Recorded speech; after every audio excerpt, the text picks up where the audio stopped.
ర్యాండమ్గా ఆలోచించినప్పుడు ఒక థాట్ వచ్చింది నాకు. చాలాసార్లు మనకు ఉన్నటువంటి ఎమోషన్స్ ప్రాక్టికాలిటీని డామినేట్ చేస్తాయి. అంటే మన మైండ్ అనేది ఒకటి చెప్తుంది, కానీ మన ఎమోషన్స్ అనేవి ఇంకోటి చెప్తాయి.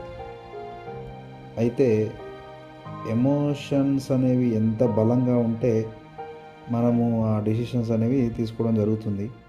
కొన్నిసార్లు ఆ డెసిషన్స్ వల్ల మనకు మంచి జరుగుతుంది. కొన్నిసార్లు ఎమోషన్స్కి లోనై తొందరపాటులో ఆ డెసిషన్స్కి మనం తీసుకోవడం వలన మన లైఫ్లో చాలా చేంజెస్ వస్తాయి. అయితే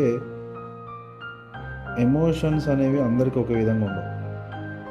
వాళ్ళ యొక్క ఇంటెలిజెన్స్ బట్టి, వాళ్ళ యొక్క మైండ్ యొక్క పరిపక్వతను బట్టి, వాళ్ళ మైండ్ ఆలోచించే విధానం బట్టి ఆ యొక్క ఎమోషన్స్ అనేవి ఉంటాయి. మామూలుగా ఎక్కువ ఇంటెలిజెంట్ పీపుల్స్కి ఎమోషన్స్ చాలా తక్కువ ఉంటాయి. వాళ్ళు ఏ విషయాన్నైనా ప్రాక్టికల్గా ఆలోచిస్తారు. సో వాళ్ళ డిసిషన్స్లో ఎమోషన్స్ అనేవి ఎక్కువ రోల్ ప్లే చేయవు. కొద్దిగా ఇంటెలిజెన్స్ తక్కువ ఉన్నప్పుడు, కొద్దిగా షార్ప్గా లేనప్పుడు వాళ్ళలో ఎమోషన్స్ అనేవి ఎక్కువగా ఉంటాయి. ఎనీ ఎమోషన్, ఇది హ్యాపీనెస్ అయినా కానీ, లేకపోతే సాడ్నెస్ అయినా కానీ, యాంగ్జైటీ అయినా కానీ, డిప్రెషన్ కానీ, ఇలాంటి ఎమోషన్స్ అనేవి కొద్దిగా ఇంటెలిజెన్స్ తక్కువ ఉన్నప్పుడు వాళ్ళలో ఈ ఎమోషన్స్ ఎక్కువ ఉంటాయి. మీరు గమనించినట్లయితే చాలా ఇంటెలెక్చువల్ పీపుల్స్ ఎవరైతే లైఫ్లో వాళ్ళు బాగా సక్సెస్ అయ్యి ఉంటారో వాళ్ళకి చాలా ఎమోషన్స్ చాలా తక్కువ ఉంటాయి. వాళ్ళని చూసినప్పుడు మనకు అనిపిస్తుంది, అరే ఏంది మనిషి ఒక రాయిలాగా ఉన్నాడు, కనీసం ఎమోషన్స్ లేవు అని అనిపిస్తుంది. యాక్చువల్గా వాళ్ళ ఎమోషన్స్ని వాళ్ళ ఇంటెలిజెన్స్ డామినేట్ చేస్తుంది.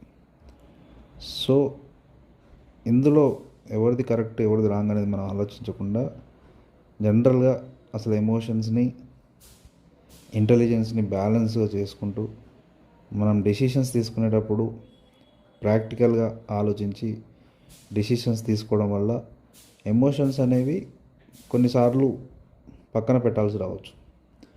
ఒక సిచ్యువేషన్కి ఎదురైనప్పుడు నీ ఎమోషన్స్ని పక్కకుంచి దాని గురించి కొద్దిగా డెప్త్గా ఆలోచించి డిసిషన్స్ తీసుకున్నప్పుడు ఖచ్చితంగా ఏదైతే పని నువ్వు చేస్తున్నావో ఆ పనిలో నువ్వు సక్సెస్ అనేది సాధించడానికి ప్రాబబిలిటీ ఎక్కువ ఉంటుంది.